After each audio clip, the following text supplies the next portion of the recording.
Here's a quick guide for second objectives in Project Winter. Let's get into it.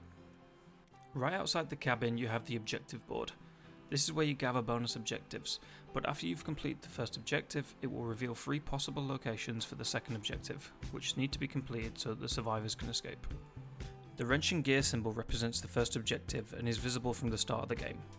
The question mark icons, however, highlight 3 potential locations that the second objective can be. The brown icon represents the soldier bunker location. This becomes available after the first objective has been completed, and traitors and the soldier can both see this. A quick tip before you head out looking for the second objective: I like to craft 3 electronic scrap and make a trap disarm kit. That way I can disable any bear traps, mines or poison that the traitor has planted around the second objective. The next thing to do as a survivor is to head out in one of the directions until you come across power lines like you're seeing here. Power lines lead to the second objective if you follow them. Once you get to the second objective, it's completely up to you whether you want to activate the beacon or not. As a traitor, you probably don't want to do this, as you're doing the job of the survivors by telling them exactly where the second objective is. But if you have survivor friends out in other directions trying to find the second objective as well, then it's a good idea to activate it so that they can stop their search and come and help you.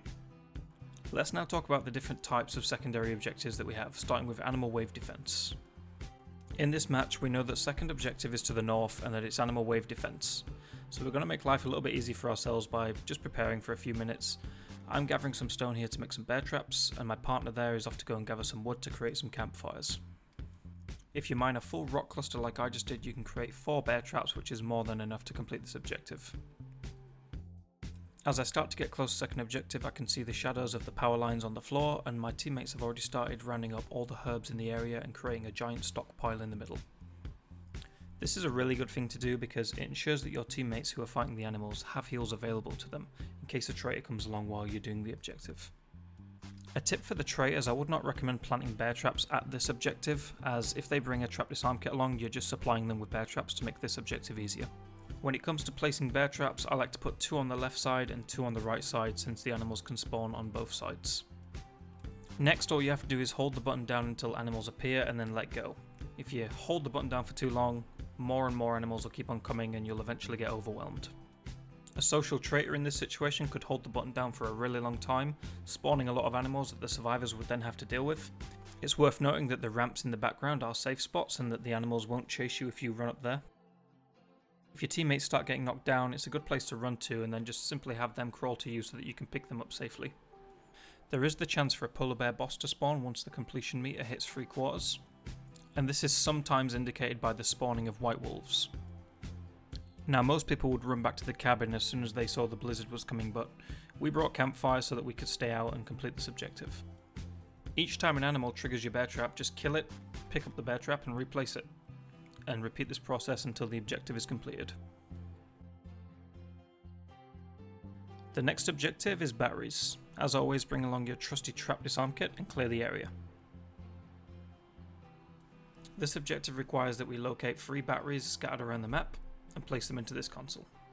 You will need to interact with the console, locating the pieces, which will then reveal the locations. The blue battery icon will get bigger as you get closer to the battery, and it will start to buzz.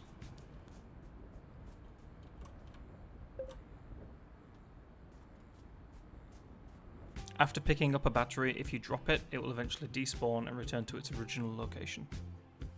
Once all 3 batteries have been placed inside the console, the objective is complete. Unlike the first objective, if a traitor comes along and sabotages, you don't have to do any extra hard work, you just simply have to walk up and reflick the switch. This applies to all secondary objectives. It's always a good idea to trap up a completed objective because you never know, you might kill a traitor trying to sabotage. The last second objective to be discussed is repair parts. This is no different from the first objective that requires parts. The only thing the survivors have to do is go around opening bunkers, gathering the parts that they need.